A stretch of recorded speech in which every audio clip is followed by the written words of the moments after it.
আসসালামু আলাইকুম সম্মানিত ভিউয়ার্স, বিশ্বের যে প্রান্ত থেকে ভিডিও দেখরা সকলকে সালাম শুভেচ্ছা মোবারকবাদ জানাই। 28 আগস্ট আগামীকাল রোজ বৃহস্পতিবার বাদেশে আমরার বাড়িত পবিত্র খানকা শরীফ আপনারা সকলের দাওয়াত যারা লোকালি আছেন উপস্থিত থাকবা। আমার মেজর ভাই সাহেব জনাব আবুল কালাম মোহাম্মদ গৌসুদ্দিন ভাই সাহেব তাইনও দেশ থেকে লন্ডন আওয়া উপলক্ষে এই প্রথম খানকা তো তাইন আসলা উপস্থিত। আমরা লন্ডন থেকে যারাই তাই এরা বড় হইয়া খানকা শরীফ হয়। আজকে আগামীকালকের যে খানকা শরীফও আমরা মৌলভীবাজার টাউন কামিল মাদ্রাসার প্রিন্সিপাল সাহেব উপস্থিত থাকবা, তো তাই কিছু বয়ানও নিলকা দোয়াত শরীফ করব। আমার মাইয়ে আলিম অখলর অনেক খেদমত আঞ্জাম দিছে।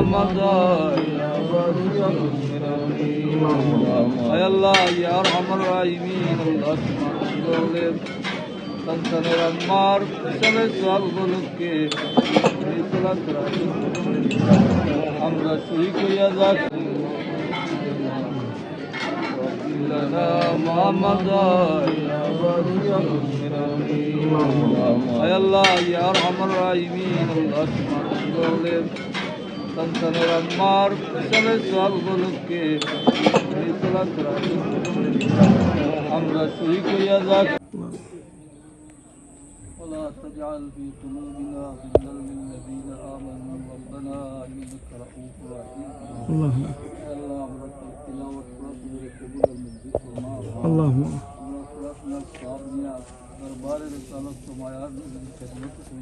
آمين আসরি আল্লাহ তোমার যে বান্দির কবরের সামনে রাখি আমরা তোমার দরবারে হাত বাড়াইলাম। আল্লাহ তোমার বান্দির কবরের কুরআন শরীফ অনুমতি উজালা ফরমাও। আমিন। তোমার বান্দির কবর আর মদিনার মাঝে পর্দা উঠে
আমার মা জননী নিঃসন্দেহে একজন মহিষী নারী আসলা, তাই লাগি দোয়াও আল্লাহ তাই খৈবরটে ব্যস্ত বাগান মালাইতা। আমার আব্বাজির খৈবরটে ব্যস্ত বাগান মালাইতা। আমার মাইয়ে এই পবিত্র খানকা শরীফ অনেক খেদমত আঞ্জাম দিচ্ছেন, তাই লাগি আপনারা সকলে দোয়া করবা।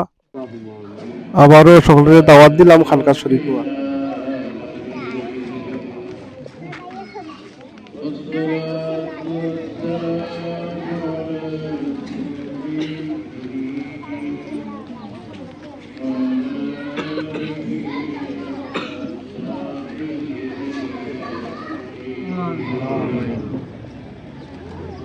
ربنا آتنا في الدنيا حسنة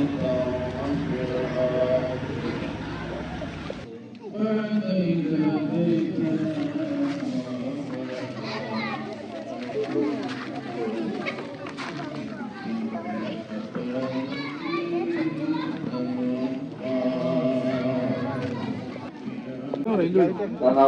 মাধ্যমে বিভিন্ন ইসলামিক প্রতিষ্ঠান ও ইসলামিক সংস্থা ইসলামিক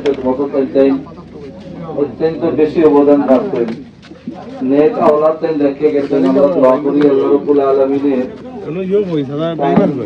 নেক আওলাদদের দেখে গেছেন এর মাধ্যমে আল্লাহ যেন তাকে মাফ করে দেন।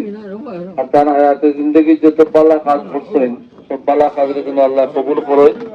অনেক আলিম উলামা আল্লাহর বান্দির জানাজাত হাজির হইছেন। আলিম উলামার ওসিলায় যেন আল্লাহ তার বান্দিরে মাফ করিয়া জান্নাত নসিব করে দেন। আমরা সবাই আমিন।